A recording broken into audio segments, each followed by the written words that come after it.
आपणको mobile को मध्य एइभଳି एक SMS आसीछि कि जेउथरे लेखा अछि 3000 टंका पेंशन मिलिवो एवं शेष तारीख मार्च 31 2026।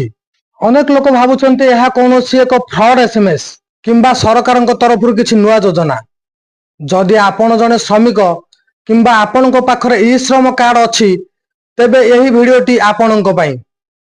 आज मु आपणको जणाइबी यही एसएमएस रो सत्यता कौन, केमिति आपणको मासिक 3000 टंका पेंशन मिलिवो एवं एथिपई किए किए सब योग्य।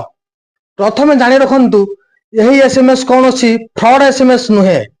यह भारत सरकार लेबर मिनिस्ट्री तरफ पठा जाइछि। यह पीएमएसवाईएम बा प्रधानमंत्री श्रमयोगी मानधन योजना विषय रे सचेतन करिया पई पठा जाइछि। जो माने असंगठित क्षेत्र रे काम करूछंती सेमानंकर भविष्यत सुरक्षित करिया पई यह